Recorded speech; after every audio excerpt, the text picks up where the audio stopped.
What is up, people? It is BB202 back with another one of these documentary style videos. I've made two of these before. Links to those will be in the description below if you want to get caught up to speed. Anyway, today we're going to be talking about a very controversial topic that I've seen arise within the last couple of months, and that is whether or not we are currently in LEGO's golden age. Now, people have opinions on this, obviously. I have my own opinion on this, but before we get into anything, let's take a look at the facts first. Let's see what we have there, and then we're going to get into the spicy bit. So, without further ado, let's get into it. Our first contender for LEGO's golden age is the pre-minifigure era. This is anywhere from the 1930s when the company was founded to 1978 when the minifigure was officially introduced. Anybody that's arguing this is LEGO's golden age is most likely in a wheelchair, but that does not mean their opinion should not be heard. A couple of iconic sets from this era were the wooden duck, which is 0% plastic but 100% iconic, and the 1950-something town plan, which LEGO liked enough in-house for them to recreate in 2008. There were no minifigures in this era, as I said, but there were a couple of stand-ins, such as the faceless abominations that resembled tater tots, and some weird lanky thingies that came in homemaker sets. Again, this era didn't have too many sets. They were pretty much a lot of just basic helicopters, basic town buildings, and whatnot, but people enjoyed the sets for what they were back then. There were a lot of iconic sets from this era, but it's not terribly interesting. I said I wouldn't be sharing my opinions, but it's not terribly interesting. Anyway, let's move on. The second contender for LEGO's golden age is what we will call the original themes era. This is from the late 1970s to the mid-1990s, and it's pretty much what most of the more established AFOLs consider to be the best era of LEGO because that was during their childhood and they have nostalgia. Anyway, these are one of a lot of the minifigures were quite simple. They just had smiley faces, and you just had the original three themes. That was castle, city, and space, and it was later joined by pirates. So, a lot of classic sets came out during this era.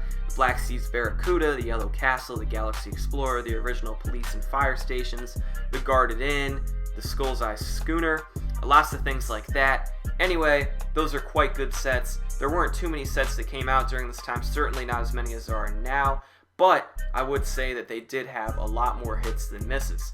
So this is a pretty strong contender for this era. I really have no criticisms to levy upon it, and we will move on. Our third contenders, oh my god. Jesus Christ, okay. I think we're just gonna move on. Alright, let's just go to the next one. Getting back on track, our fourth contender is what I will call the expansion era.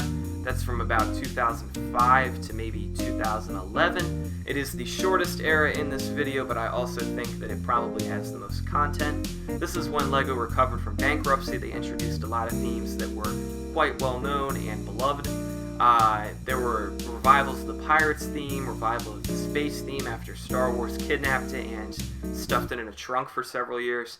Castle put out one of its best sub-themes, Fantasy Era. They introduced lots and lots of new themes like Vikings, like Power Miners, Atlantis, stuff like that. This was a pretty good era for LEGO. Lots of innovation. Mindstorms came out, all sorts of new stuff. Minifigure design improved. Collectible minifigure series introduced. It was a fun time. So, I'm kind of biased towards this one because this is really kind of my favorite. But anyway, we will be moving on. Our fifth and final contender is what we're going to call the Big Bang era. This is when LEGO put out a bunch of themes that had a really strong advertising push behind them and also came with a gazillion sets. This is stuff like Ninjago, Chima, Nexo Knights, even Hidden Side. You could also call this the licensed era. You already know how I feel about that. I have a 10-minute video devoted to it. I don't know really what to tell you in terms of iconic sets that came out during this time, considering we're still in this time period, and you kind of have to wait for a few years to pass to determine what people really still value. But I will note that a lot of the contenders for iconic sets, also known as the sets that are very expensive, are ones that LEGO stole from ideas. They kind of just stole them right under the creators' noses so they wouldn't get any profit, but shh, we don't talk about that.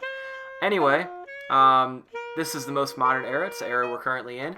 I'm not sure what the public consensus is going to be on it until after it's over, and this is the one that still has the book open. So yeah. Alright, we're going to try this one more time. Every time I've recorded this part, it's been like 5 or 6 minutes long. It just turns into a ramble. We got some thunder in the background. Let's do it. Let's just try this one more time.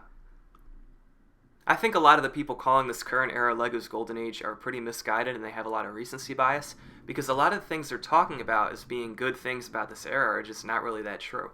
They talk about how great all the big sets are and the iconic new sets like the modular buildings and whatever. And yeah, that's great. But for every modular building, there's an attack on Hoth nowadays. And the ratio for good, really big sets to bad ones is a lot worse nowadays than it used to be because they put out 15 to 20 of these per year, and there's a lot more potential for something to go wrong. They talk about how great the licensed themes are and how many different themes there are to choose from, and I'm just thinking, why would you be a fan of something where you shell out $1,000 on a wave or two of a licensed theme, and you're all, wow, this is the best theme ever, and then LEGO discontinues it? What do? You have all that stuff just sitting there. You're probably never going to use it ever again. It'll just, whether or not you want to admit it, you're not going to use it again, and it'll just sit there on your shelf, and you'll move on to the next thing, and that's how LEGO's draining you of all this money.